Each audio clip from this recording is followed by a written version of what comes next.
Tarup, dan Nawang Wulan. Sebelumnya, izinkan kami memperkenalkan diri terlebih dahulu. Yeay, tepuk tangan oi.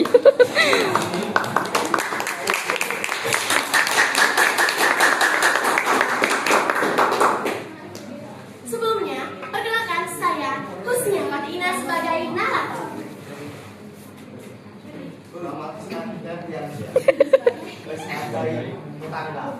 Nama saya Muhammad Akram Faridi sebagai Ki Ageng Tarup. Nama saya Dika Pariska sebagai teman Jaka Tarup. Saya Muhammad Zarif Suryatama sebagai Jaka Tarup. Saya Mujarati sebagai bidadari juga. Saya Aminata Kemprasada sebagai bidadari juga. Saya Gira Prasari sebagai bidadari aku. Saya Malika Razana sebagai Nawang Wulan. Saya Muhammad Azim Alami sebagai Raja Kayakan. Saya Matia Pratama sebagai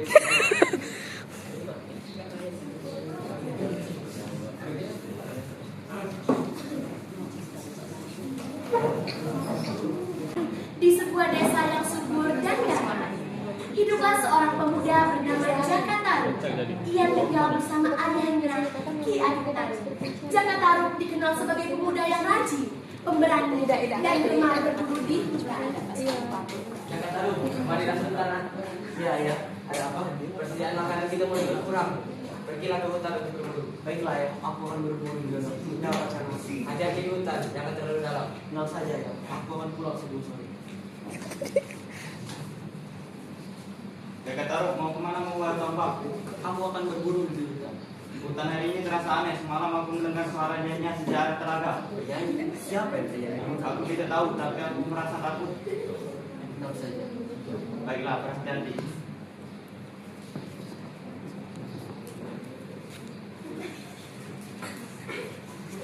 Jaka Tarup, kau hendak kemana membawa tombak? Ya Pak, aku ingin berburu di hutan. Banyak yang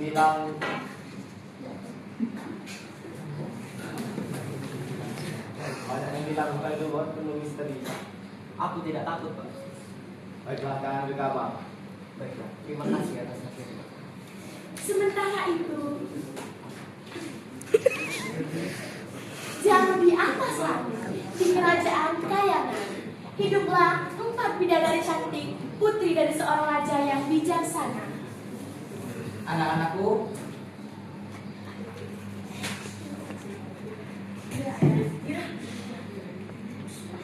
hari ini langit sedang cerah. Kalian boleh berbumi untuk mandi di telaga.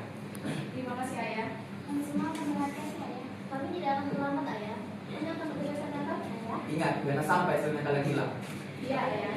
Kelima bidadari pun turun menuju bumi dengan membawa selendang mereka. Para bidadari pun tiba di sebuah telaga yang jernih dan indah. Mereka meletakkan selendang mereka di atas batu di tepi telaga.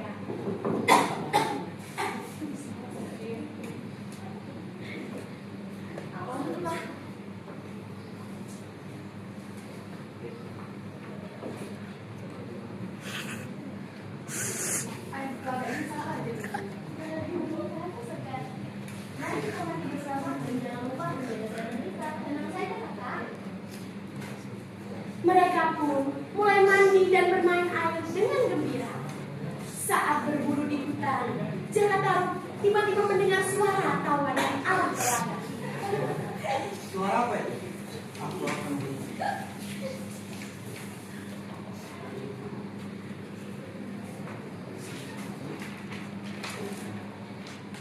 Jaka Tarup mendekat perlahan dan bersembunyi di balik pohon. Siapa mereka? Wanita-wanita cantik sedang mandi. Jaka Tarup melihat selendang yang terletak di tepi telaga. Selendang pasti. Dengan hati berdebar, Jaka Tarup diam-diam mengambil salah satu selendang milik Nawang Wulan dan menyembunyikannya.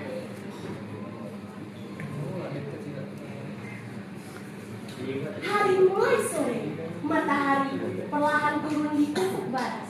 Para bidadari pun bersiap kembali ke Kayangan sebelum hari menjadi gelap. Adik-adikku, hari sudah sore. Kita sudah pulang. Iya kakek, ada kamera itu kakek ditutupin. Di sini lah kakek. Keempat bidadari Ke sini. menemukan selendang mereka dengan sangat mudah. Aku sudah menemukannya. Aku juga. Selendangku ada di sini. Selendangku? Mana selendangku? Nah, tadi kau katakan di sini. Iya, tapi sekarang tidak ada. Coba cari lagi. Aku juga mencarinya, tidak menemukannya. Harus sudah sore, saya harus sudah pulang. Gila kakak, aku akan mencarinya nanti. Dengan berat hati, keempat bidadari memakai selendang mereka dan terbang kembali ke kayangan. Maafkan kami adik, maafkan kami adik. Pergilah kakak. Merasa sedih dan takut.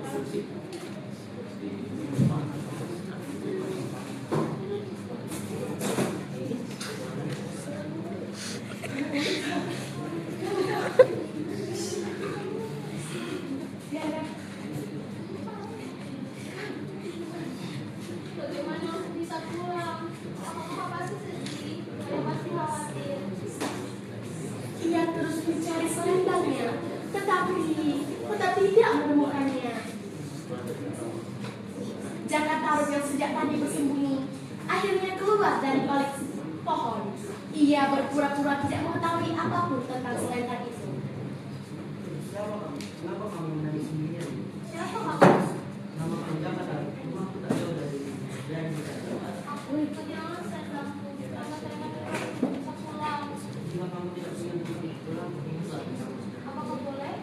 Tentu ayahku orang ini.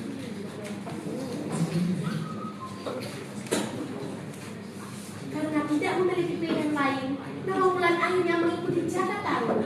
Jaka Tarub membawa Nawangwulan ke rumahnya. Siapa dari sana? Iya, sesaat kemudian kita. Rasakan saya. Baiklah, kamu boleh tinggal di sini. Terima kasih ayah. Maka baru lagi sebagai murid. Jingok. Sementara itu di kayangan, Raja menyadari bahwa Nawangwulan belum kembali.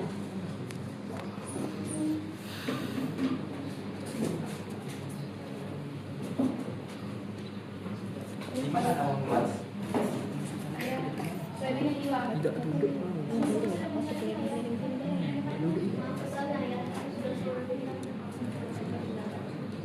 Pengawal. Siap yang mulia. Betul aku tidak cari aku bawa dia dengan selamat. Oh iya yang mulia. Pengawal pun bersiap turun ke bumi untuk mencari Nawangwulan. Sejak hari itu, Nawangwulan tinggal di rumah Jaka Tarub bersama anak-anak. Ia membantu pekerjaan rumah dengan rajin dan tidak pernah mengeluh.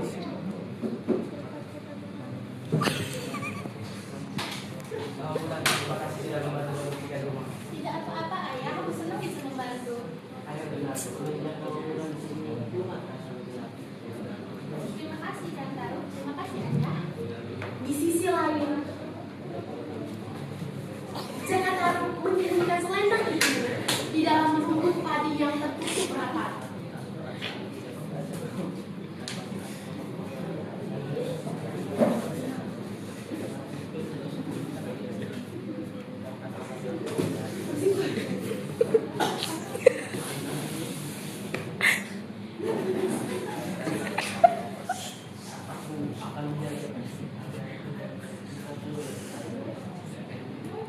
Jaka Tarub mengirimkan selendang itu di dalam rumput padi yang tertutup rapat.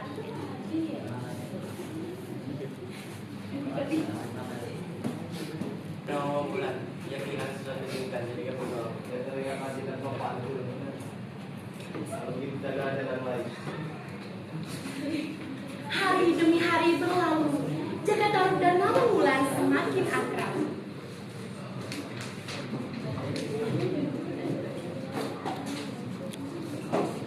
Nawangwulan, apa kamu masih? Kadang aku meninggal keluarga, tapi aku sangat berterima kasih pada Allah. Aku juga Terima kasih Jaka Tarub. Suatu hari, Jaka Tarub menyampaikan niatnya kepada ayahnya.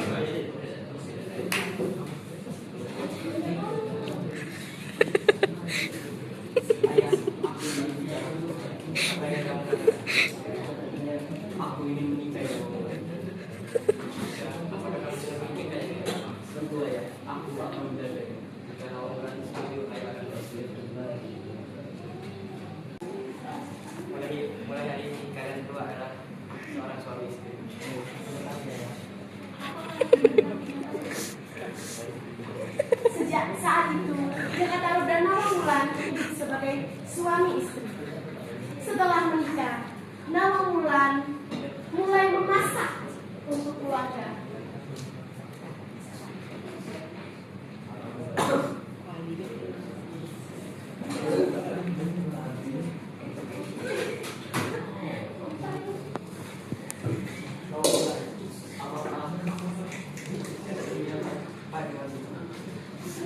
Hanya untuk mengikuti pagi saja.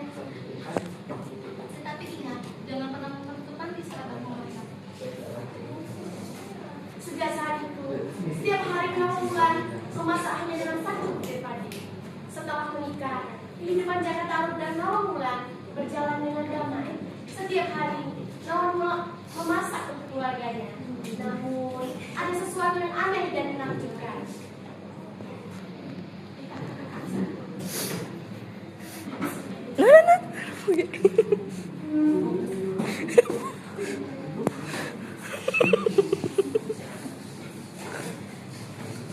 Hari ini makan seperti biasa. Hanya satu butir padi. Solid. Iya, ikuti saja. Aku aja dulu kita sekolah.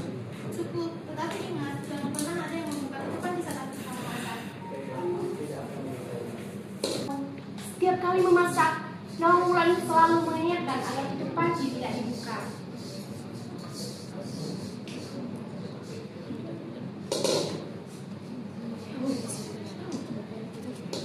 Jakatarup, ingat, jangan pernah membuka tutupan di saat aku sedang memasak.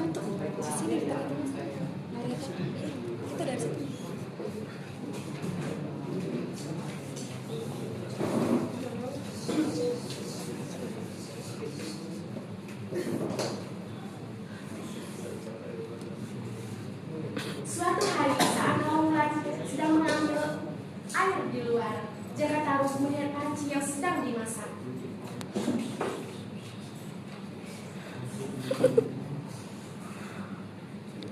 Bagaimana mungkin satu butir padi bisa menjadi sebagai Dengan perlahan, Jakatarup membuka tutup panci. hanya dengan cepat. Setelah melihatnya, Jakatarup segera menutup kembali panci tersebut. Semoga tidak terjadi apa-apa.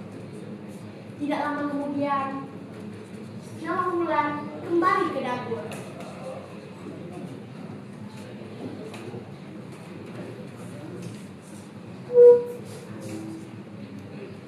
Apa yang terjadi? Kenapa nasinya hanya sedikit? Jakatarup, apakah kamu membuka tutupan pancinya? Tidak, aku tidak membukanya. Namun, ketika panci dibuka, nasi hanya dihasilkan tidak lagi sebanyak biasanya. Tetapi nasi yang ada di sini hanya sedikit. Tapi aku juga tidak membukanya.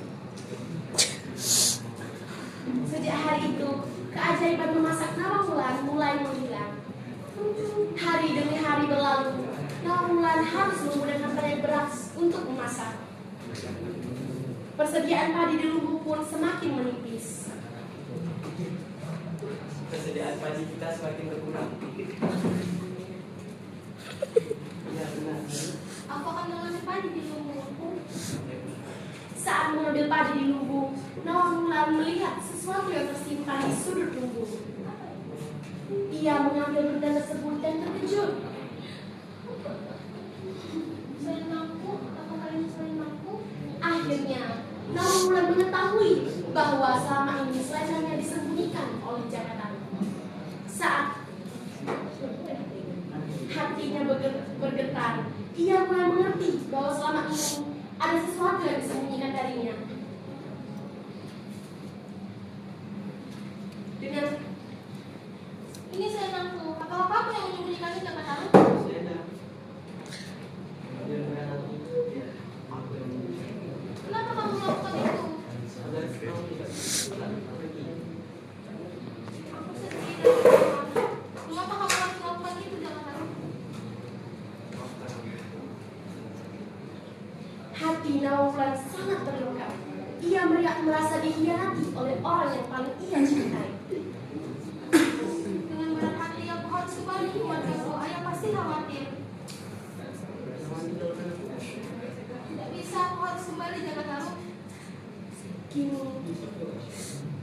itu telah kembali ke tangan Nawang Wulan. Ia tahu apa yang harus dilakukannya.